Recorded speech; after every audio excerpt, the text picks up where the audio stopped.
no, il y a du drama en France. Salut les petits schnappers, j'espère que vos minuscules gueules vont bien. Ici Toto pour un nouvel épisode de 100% Diorama. Aujourd'hui, il y a un énorme drama qui concerne mon boy Louis-Auguste de France, né en 1754, à l'époque où la France n'avait pas encore détruit la moitié de l'Afrique. Sauf que, whoopsie, Louis-Auguste a comme grand-père Louis XV, qui est le roi actuel de France, et a comme père Louis de France, le dauphin du royaume. Parce que dauphin veut également dire successeur, apparemment, ça n'a aucun sens, un peu comme ta vie. Donc Louis-Auguste grandit avec son grand frère Louis-Joseph Xavier, qui est tellement aimé de tout le monde qu'il finit par se demander lui-même pourquoi je suis pas né Dieu. Sauf qu'il tombe à cheval et il meurt comme une grosse merde. Louis-Auguste est un peu triste et décide d'aller parler à son père. Salut mon fils. Allô papa, ça va? Oui ça va, j'ai attrapé un petit rhume. C'est dangereux un rhume? Non non. Fait que son père, meurt. Louis-Auguste, devient malgré lui le dauphin de France. Yo, Louis-Auguste, ça serait un peu dommage que ton grand-père meure aussi parce que ça voudrait dire que tu deviendrais le roi de France. Et whoopsie, Louis-Auguste devient donc le roi de France à l'âge de 19 ans sous le nom de Louis XVI, sauf que, le royaume est en banqueroute et pour atténuer la dette, il décide de vider ce qui reste des coffres de l'État en aidant les indépendantistes américains à fonder les États-Unis. Bravo, bravo! Ah ben merci. Maintenant, pour repayer mes dettes, je vais mettre en place un nouvel impôt royal. Tout le monde est d'accord? Fuck you! Puisque Louis XVI est incapable de passer son nouvel impôt, il décide de convoquer les États généraux, qui est une assemblée politique qui est composée de députés de 3 différents ordres, soit le clergé, la noblesse et tout le reste de la France.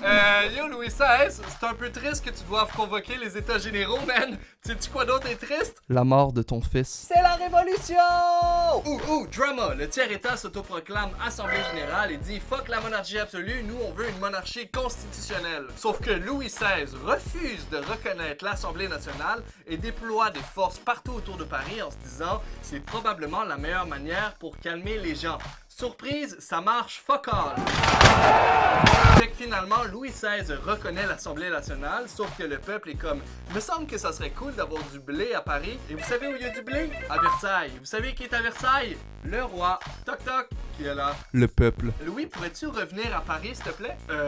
Non. Alright, laisse-nous juste couper 2-3 petites têtes. Donc, à cause de la pression de son peuple, Louis XVI doit rentrer à Paris. Sauf qu'il est comme... en tout cas, la gang, tout ça, c'était vraiment pas nécessaire.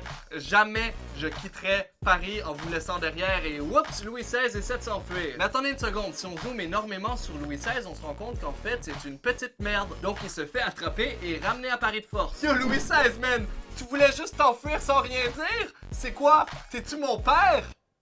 C'est fou comme je suis triste. Donc peu après cet événement, la royauté est officiellement abolie, ce qui marque l'an 1 de la République française et Louis XVI se fait maintenant appeler Louis Capet.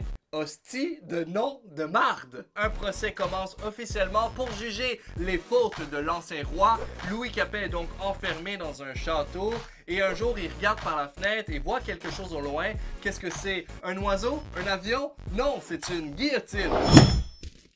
Et Louis XVI se fait donc bien exploser la gueule, toi-même tu sais, ce qui met fin à ce petit drama et c'est le début de la fin de la royauté française. Et depuis ce jour, les Français sont indiscutablement satisfaits de leur gouvernement.